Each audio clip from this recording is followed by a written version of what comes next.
Another deluge of rain.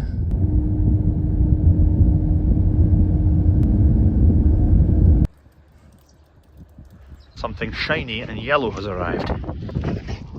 Right there. So in front of the forklift, it is a bag lifter. Foot bag lifter, seat bag lifter, bag lifter. Since yard 2, the new shed's gone up and it's kind of getting repurposed, that yard, a wee bit. We've not got the space there for seed and foot, mostly foot. So we're using a shed at yard 4, which sometimes we use for foot, but not, we don't fill it full, but it'll probably be full this year. And getting into that shed, it's got a really low door. So the bag lifter will give us a lot more height because normally we can't get urea in that door really. It's on the trailer the wrong way around. Delivered by Stephen, so he's new sales guy at Sellers because Sandy retired. So it is a Murray machinery piece of kit, a bag lifter. So right now we're using them. I don't know if you're technically allowed to, but anyway, we've got this now, so we won't be using these anymore.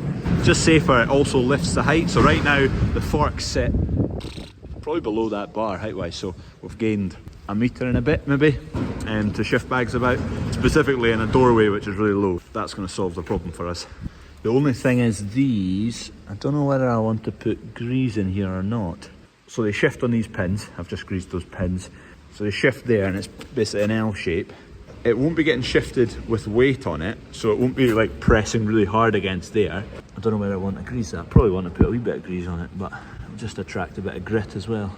There's a few loads of foot coming next week, so we'll get that in use. There's one wee thing that annoys me when you're buying something like this or a piece of kit and it gets out on a trailer. Once it's painted, they don't leave it. Any company, not just Murray Machinery, basically most places that are painting things don't leave it in their factory, probably because they've not got the space or the capacity for all this stuff, but they don't leave it for a week and a half, 2 weeks to fully cure the paint. And then when it gets lugged about on trailers and with straps, the straps dig into the paint because it's not fully cured, it's not hard yet. There is also a couple of paint chips, which, same there, isn't great for a brand new piece of kit. Like they are pieces of kit that sit in the front of the forklift, they will get chipped here and there, but when you buy it brand spanker, you don't expect it to come with chips of paint here and here. Anyway, it won't affect its use. That's the side shift on it. They both could move, but this one must be under a tiny bit more friction than the other side, so it moves first. It's not the kind of thing you'll be shifting all the time. I don't know if you can lock one of them. That would be handy. Let me have a look. I don't think you can. If you could lock one, so I've probably got better vision out of the cab of this. So if I could lock this side in place and the hydraulics only move this side, you basically line up that with any hooks and you can shift that about a wee bit as you're trying to hook up the next bag. But right, I'll plunk it down out the road for a wee bit to let the paint fully cure, and then we'll get it used next week when this foot arrives. Drainage progress. There's a silt trap going in this corner and an opening to let surface water run into as well, but all that is now done and dusted. Just need to turn the corner up the hill, tie in that gutter, tie in another gutter which is getting shifted down. Same again up here, not quite as substantial as this, but just a bit of a cundy to let water in. On you go, come on, sales pitch. Remember to like and subscribe. There we go, like and subscribe down below. The concrete's in, it's the poured concrete, and they've got a water pump running there on a generator. We have to turn that off later. Try and keep it as dry as possible. Should be alright, it's got a cover on it, and actually the rain stopped for a bit just now. But otherwise, all going well. That's them kind of finished for the weekend now. Starting to look slightly more presentable in here now. The lights all work. Everything's somewhat clean. It's been absolutely soaking again. Been at the hens again for another day. One more half day and that'll be it, done. Isn't it going to be fantastic, Betty? These cows can get inside to the shed. They're not really loving being out here. The grass is all starting to get fairly poached. I think there's 58 cows in here, so 58 times 4, 232 footprints every time they move. Call them 800 kilos for the maths to be easy. They're not 800 kilos, they're less than that, but 200 kilos a foot, that size. Times 232 steps every time one of them wants to move anywhere. Soon starts to make a mess. Actually, it's more like 400 kilo a hoof because they lift 2 at a time. I need to make a proper back box for this so she doesn't stand on the seat so often and make it all manky. I think this is just the under tray of some car. It was lying in a flooded heap. Okay, back to some work on my Defender. Driver's side window hasn't been working. There's two wires which are knackered in here. This really wants stripped, door card taken off. Need to go into the A pillar there to get in about it, but that's not happening today. Dodgy soldering just to get it working for now. Soldering, like good solder, is a dark art. No!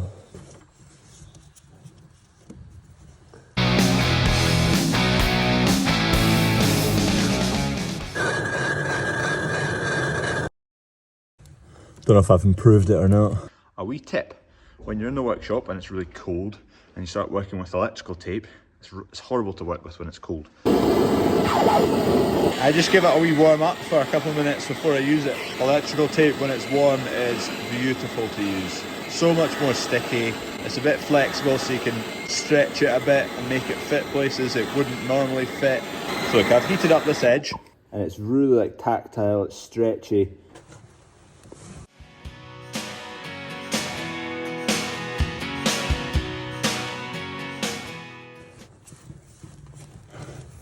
It's marginally better. It works now. So I can actually shut the window when it's howling down the rain. Yeah, it still could do with the door card off. All these wires renewed because there was a few nicks and whatnot in there as well. But it works. Things get rougher and rougher on this Defender by the day. Galvanised chassis though. That's the next step. And an M57. Who said that? Sunday today. I've just been at this Defender all day. It's back together. Fixed a few things, sorted a few things. Gave it a clean, it is gleaming. Put the bench seats in the back in, gave the back a clean out, it was fair manky. Ignore that paint, there may or not be filler covered in paint in some places, no comment. Properly wired these lights up so you can see the heat shrink there. Properly wired them in, soldered them in fully. Secured that in again, had to take that out to, it's not that secure, is it? Replaced one of these cables because it was broken, that's done. Loads more stuff to do to it. I kind of just want to wait until I get a galvanised chassis. I'm really tempted just to pull the trigger on this winter. Possibly an M57 BMW engine. I know nothing about how to do it. I've never attempted to do anything like that, engine swap, anything. It'd be a very steep learning curve. I should probably do that project before I begin this project, just because I've got too many projects. I've also got a BMW Z3 kicking about. It's a bit of a project as well. That needs hold out, cleaned down, fixed up.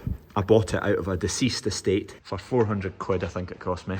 I really want to get it going. It's been sat there for about 2 years, at least. I did get it turning at one point and then a capacitor went, blew up. What would you like to see first, a lathe fixed or a galv chassis?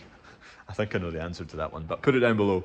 What should I punt at first? Galv chassis is going to take me way longer, way bigger of a project than the lathe. I should do the lathe first. Oh, it's nice being back in this machine. And it's nice having a view of a new shed. Currently, drainage is going in. As you can see, drainage pipe and water pipe in there. Got wee creek pens in there. So there's a trough going there, a trough going the other side as well. Bull pens and handling system the other side, which we're putting water to. Yard 3 bound to feed some cattle. Plans have changed, obviously. Dad's just fed them. Kev's on holiday this week, so normally he feeds those cattle.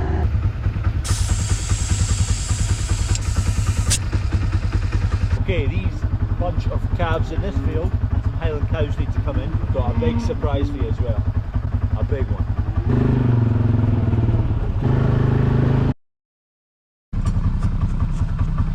Tell me why ain't nothing but a morning.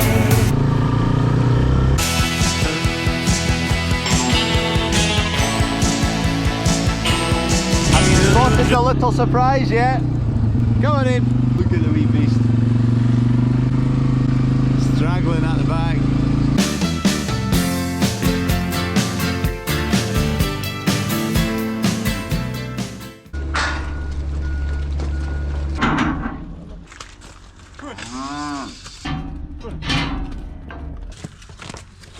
Oh, it's a heifer. Right in the heifer.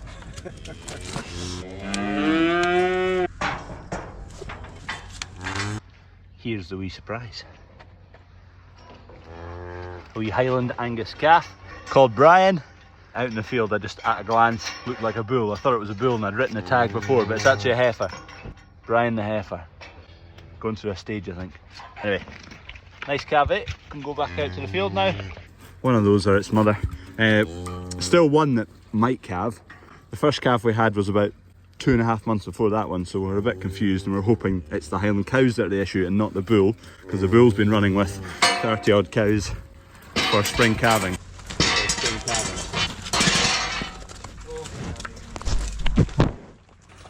There she goes. Happy days. Right, this lot of calves there to get clipped. So 20 here, 19, something like that. This batch are also going to get wormed. The last batch didn't, but these cattle got weaned quite a while back and they've been munching grass and they can pick up worms. There's quite a bit of coughing coming from them, so maybe a bit of lungworm. So we'll worm this lot as well. The diggers of quality holes are back, digging quality holes. Someone commented the other day below a video saying my tagline would be digger of mediocre holes. Correct. Digger of shoddy holes. Is that a Scottish word? Shoddy. Shoddy. Shoddy workmanship. Shoddy. If you're English, have you heard of that word?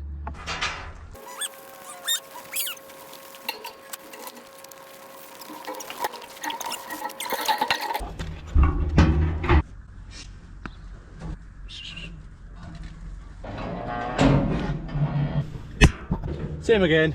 Clip, inject, and this time they get a wormer as well, which is a pour on along their back. For the wormer here, 10 mil per 100 kilos, so 250 to 350 I think they'll average. 250, 300. So 25 to 35 mil. I will tailor it a wee bit, but you can't be bang on without weigh scales. Set this gun to 30 mil. This is a 5 mil dose, irrespective of weight.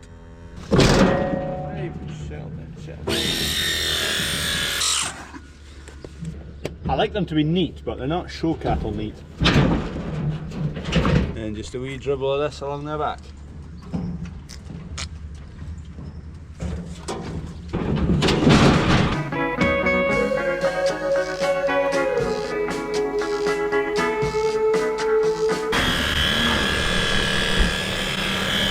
Lorry here with Fert in it, who is going the right way.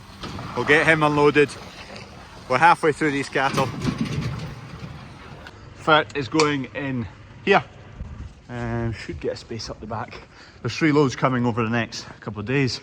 Put one here at yard 1, one at yard 2 and one at yard 4. In that corner will do fine.